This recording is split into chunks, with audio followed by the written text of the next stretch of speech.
American Trail.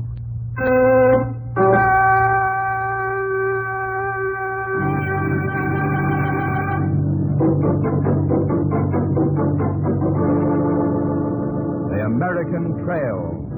Blazed in blood, defended in blood.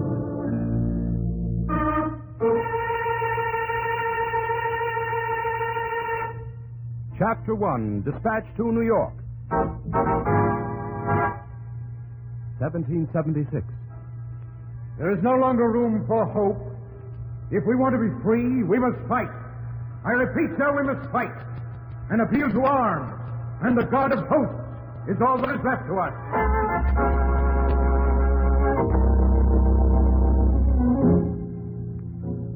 In 1787, almost 9 years later, a stagecoach hurtled along the rough lanes that led from New York to Virginia. Inside the coach sat Tom Farrell, a newspaper reporter from New York City. As he sat there, he planned how he would write the story he would soon send back to his newspaper. Dispatch to the New York Packet. State line, March 18th, 1787. Your humble servant, being considered by his betters fit to report the events to occur in Philadelphia in May of this year, and having at his disposal a few weeks to spare, is now taking opportunity to travel by stagecoach to Virginia, there to interview one Patrick Henry, an aggressive opponent of the new American Constitution.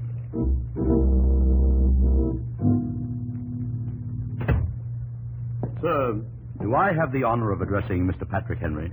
You do. I'm Tom Farrell, sir, a journalist from New York. New York, eh? Well, I can't blame you for wanting to come to Virginia. Sit down. Thank you, sir.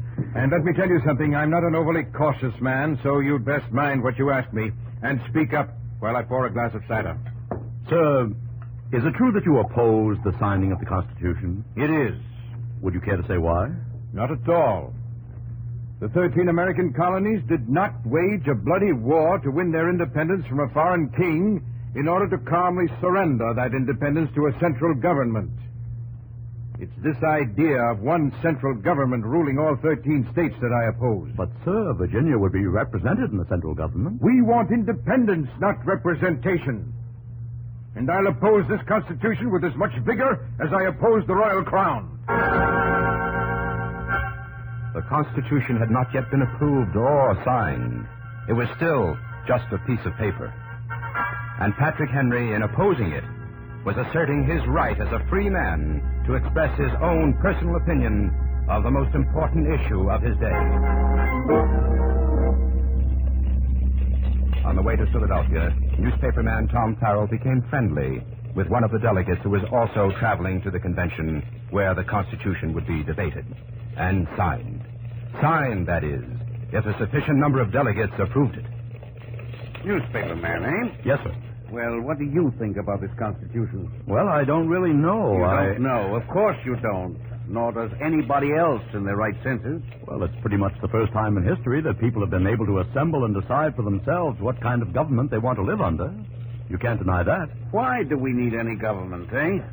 Don't you think we do? I'm from western Pennsylvania.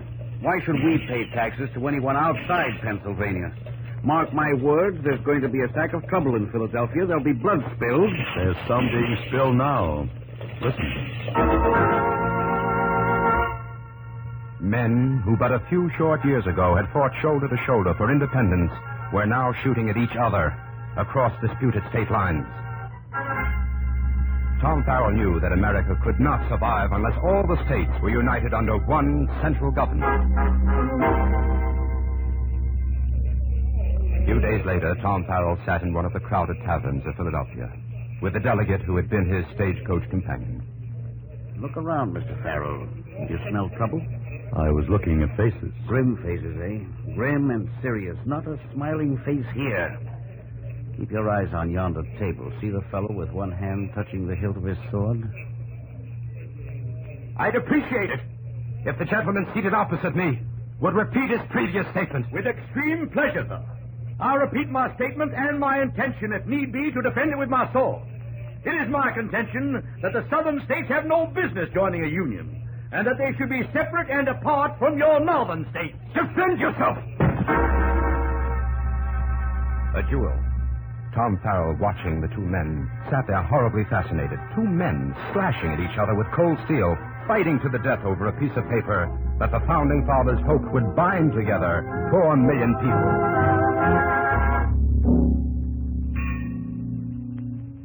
It was night, and Tom Farrell walked alone. He walked until he found himself in the ghostly silence of the Philadelphia waterfront. He wanted to think and to be alone.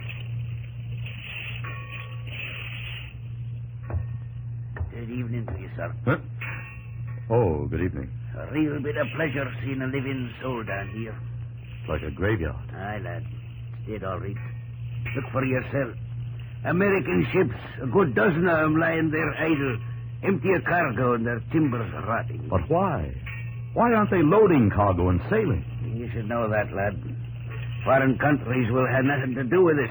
In their eyes, we're not a proper nation. They didn't recognize us. Now, what is General Washington going to do about that, sir? I don't know. I wish I did. What about those other fellas? Madison, Monroe, Hamilton, all the rest of them.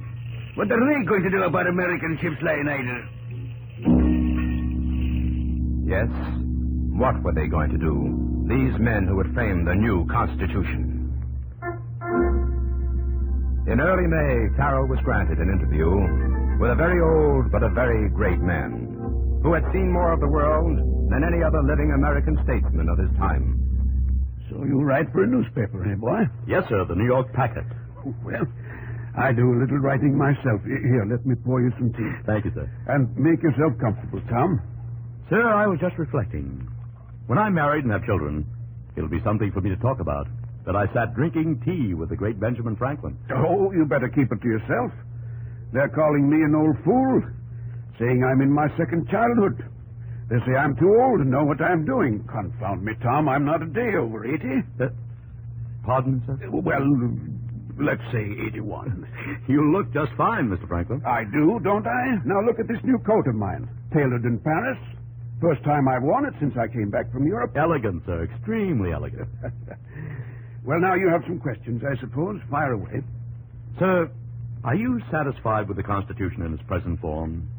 After all, it isn't the way you originally drafted it. No, it isn't. I must confess there are several parts of it that I don't approve. But a document of that sort cannot please everybody. When you assemble a number of men to have the advantage of their combined wisdom, you inevitably assemble with those men all their prejudices, their mistaken opinions, their local interests, and sometimes selfish viewpoints. That's very true, sir. But you know, Tom, it astonishes me to find this Constitution, with all its margins for error, so near to perfection. I believe we can build a fine nation if we follow this charter, and we must. The rest of the world is watching us. Still, not everybody seems to want it. No, it has its enemies, but the will of the majority of people must be served. The majority